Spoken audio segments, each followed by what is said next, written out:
Time is running out. The world needs people who are true human beings with the powers that human beings naturally possess, well trained and ready to help.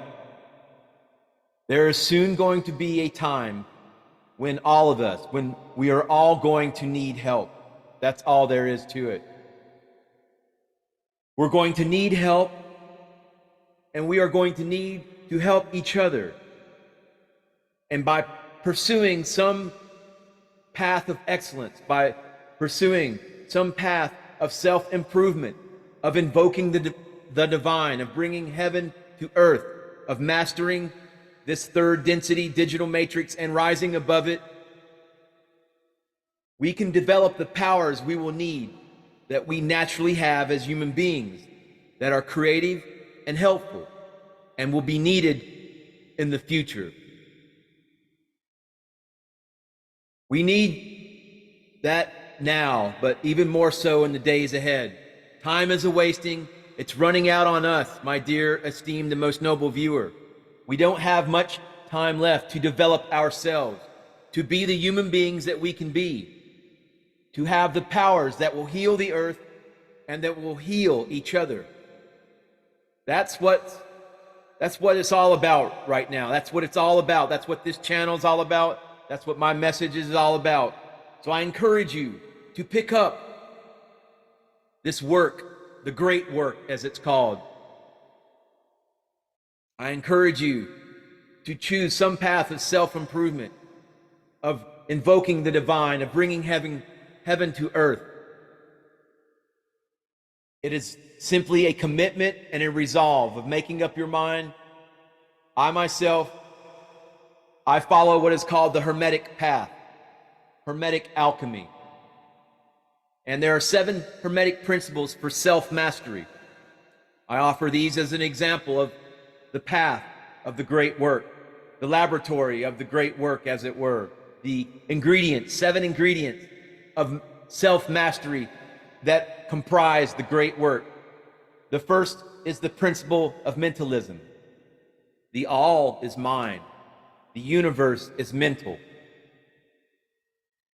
This first principle embodies the truth that all is mind, meaning the universe itself at an underlying and foundational level is mental, it's consciousness, it's awareness, that all phenomena of life, matter, and energy of the material universe are thoughts of an infinite and universal living mind, which means all things share a connection in the fact they exist within the mind of the all, or as the Anunnaki say, the all that is, the infinite prime creator, the divine grid programmer, as it is put.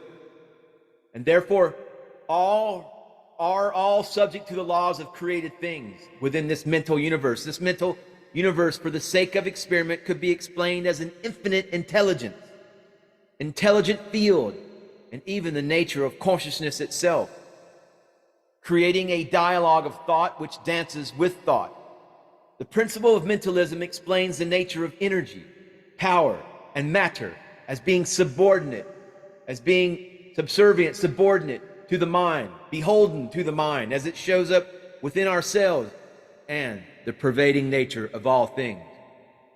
When you view everything you think and therefore do as an interaction of thought with thought, you develop an understanding of the first principle of mentalism, which allows you to grasp that the laws of the mental universe, being the 7 Hermetic principles, and apply them to your well-being and personal advancement. Like using the knowledge of the principle of polarity, which is the 4th Hermetic principle, to understand that love and hate are the same intensity of emotion, varying only in degree. And through the power of the mind can be transferred from one degree to another by the power of objective thinking and conscious choice.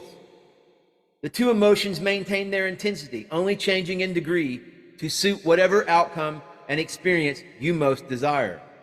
This is possible by the law of mentalism, to influence other laws, and the ability for the mental plane to influence what happens on other planes. So in Hermeticism, there are many descriptions of different planes, levels, or dimensions of existence that overlay atop one another. They are usually depicted as layers of a concentric circle, where the inner layers are more foundational and influence the outer layers. In Hermeticism, there are three great planes: the mental plane, physical plane, and spiritual plane, which have varying lesser planes between them that differ in degrees between undifferentiated matter and spirit.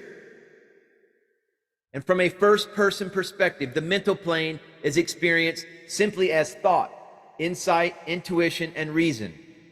But wisdom of how this plane corresponds with other unseen or causal planes tells us that there may be more to our thoughts than we perceive, that our thoughts are not tied simply to the physical plane and have an effect on an energetic and spiritual level, which is less obvious but still very real. The principle. This principle of all is mental. The universe is mental. This principle is what allows the student to apply their mental faculty to leverage all other laws, almost perceiving thought as the operating system that allows us to interface with other layers of being, to anticipate other natural and energetic laws and cause them to occur in ways that benefit us, making a science of all phenomena of the universe, because all other planes still exist within the realm of a mental universe and therefore can be reasoned with. Through this principle, David can take down Goliath, man can explore the moon, and we can reason with all phenomena of the mental universe. Please, my dear and esteemed and most noble viewer, stay posted up, stay tuned, I guess, for further Hermetic laws to be discussed, Hermetic principles. But yes, the hour is late. We need divine humans. We need more divinity here in this realm. Hit that subscribe button. Give this video a thumbs up. Stay tuned. Namaste. Namaskaram.